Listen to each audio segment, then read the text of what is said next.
Oh, hello there. What a surprise to see you two. Welcome, welcome. Hey there, Traveler and Paimon. We're a little busy today, so grab a table while you still can. But I don't think I've met this lady before. Is she a new friend? You could say that. Oh, I see. Well, hey there. A friend of the Traveler's a friend of mine, too. Don't worry, we'll take good care of you. Just order whatever you want, it's on the house. By the way, I'm Zhangling. I cook here at Wanmin Restaurant. What's your name? Miss Xiangling, have you ever heard of the White Horse Adeptus? Of course. What about her?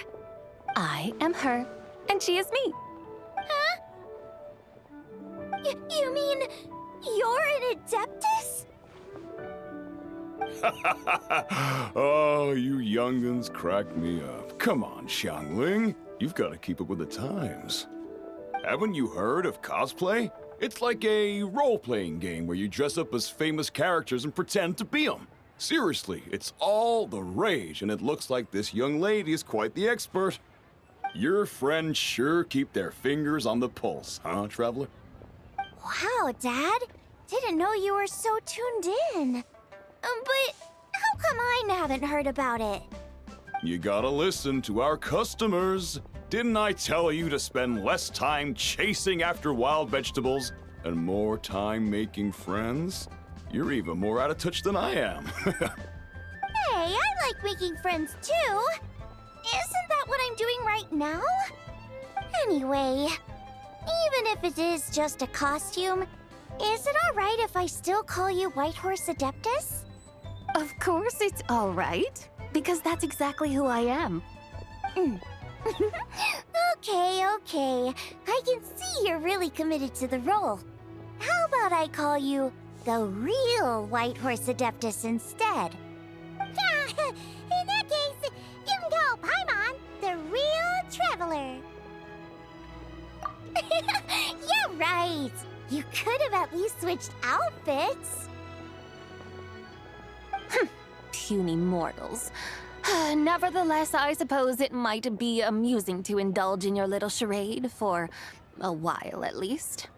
All right, go grab yourselves a table. I'll come take your order in a bit.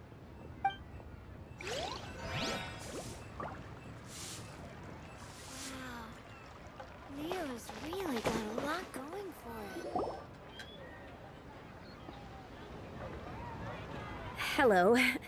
May I ask if Miss Xiangling and Chef Mao are here? Yeah, they're just over there. Wait a sec. Aren't you? So, what would you like to... Huh? You're... Hello, Miss Xiangling. It's me, Lu Xiangxiang, the one who broke some stuff here at your restaurant a few days ago. I just wanted you to know how sorry I am. I honestly don't know what came over me. Please forgive me. Oh, it's you. You really gave me a fright that day, young lady. You didn't actually get food poisoning from our black-back perch stew, right? Come on, Dad. She's come to say sorry. It's all right, Miss Lu. You must have been feeling a bit off that day. You're looking so much better now, though. Why don't you grab a table, too? This one's on the house. No, I couldn't possibly. Hey, it's totally okay. We all feel under the weather sometimes, especially when we're away from home. Go on, find yourself a... yikes. Looks like all the tables are taken. Wanna come sit with us? We've got an extra seat over here. Thanks, guys. So what would you like to eat today? Feel free to order anything you like. I should very much like to sample your renowned poisonous blackback perch stew. It wasn't poisoned. That was all on me. So that's one portion of blackback perch stew. How about you guys? Paimon wants... Sure thing. Looks like Paimon's having trouble making up her mind. Anyway, I guarantee you'll love it. Let me think. Well, since the blackback perch stew is on the spicier side, I guess it makes sense to balance it out with a serving of stir-fried shrimp. And since it's lantern rite season, you better try out the triple-layered consomme and come and get it too. Those are our seasonal specialties.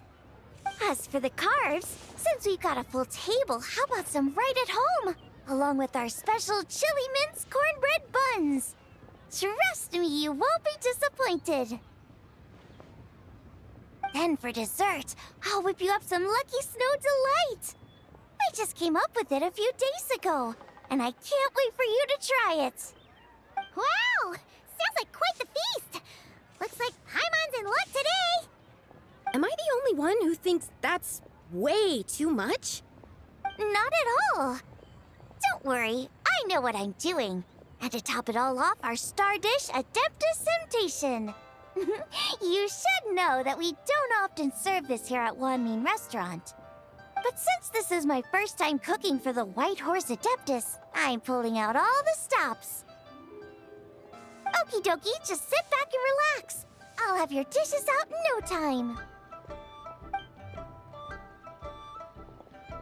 Hold on.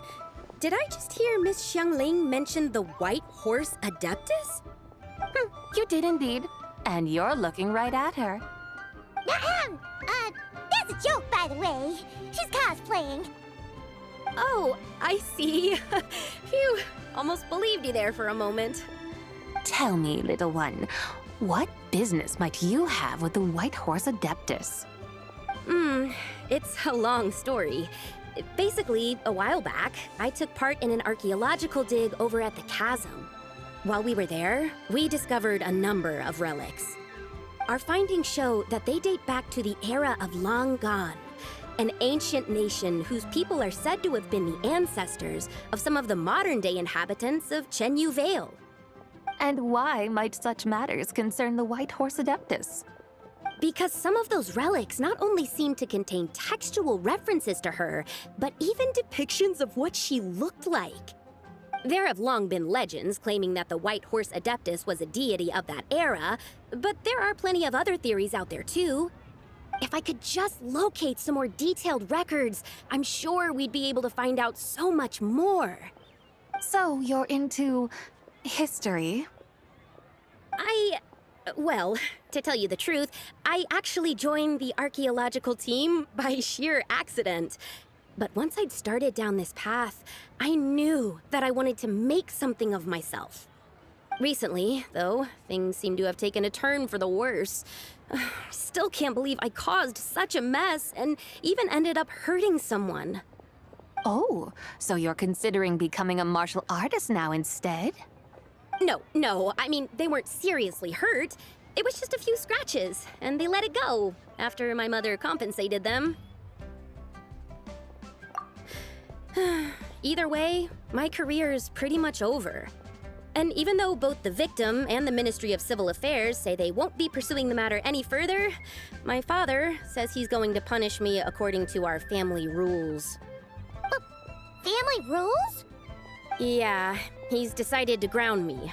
I'll have to return to Chaoying Village after Lantern Rite, and goodness knows when I'll be allowed to leave again.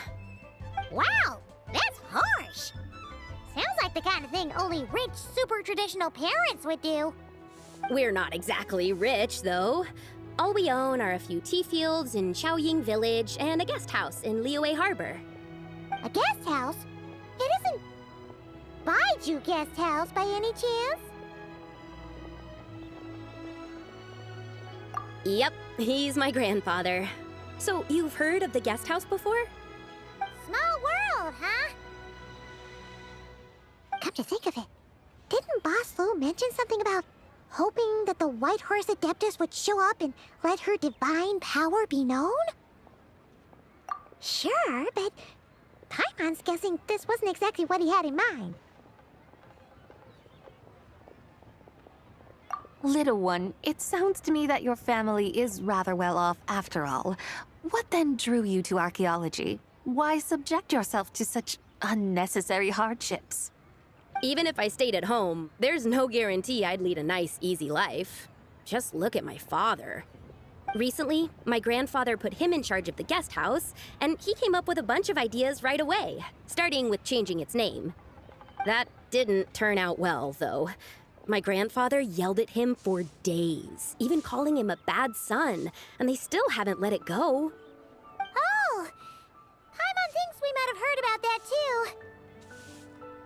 Long story short, being dependent on others is never fun.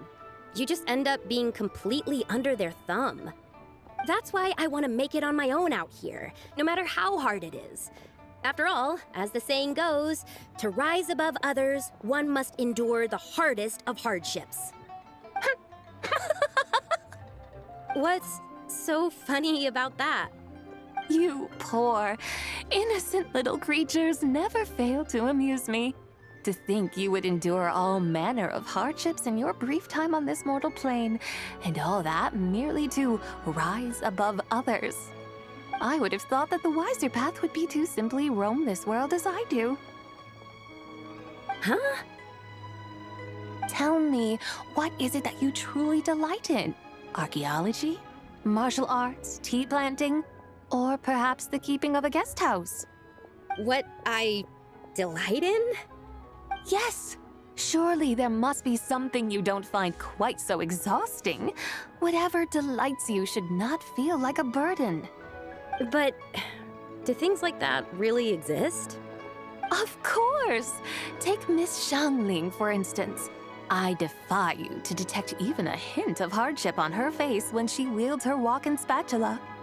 So, since it seems you are resolved to tread the rocky path, you should strive with all your might to pursue that which brings you delight. You mean, like cosplay? I suppose you might say that. Looks like the White Horse Adeptus is really getting into her role. I think I get what you mean then. Maybe I should have a chat with Miss Xiangling before I head home. Okay, everyone. Sorry to keep you waiting. Here's your food. Wow. It all smells so good. Oh, finally! I get to try that famous poisonous stew. Hey, didn't you hear what Shang said? It wasn't the stew. If anyone's to blame, it's that other you. What's up? How fiercely this mortal fare burns upon the tongue!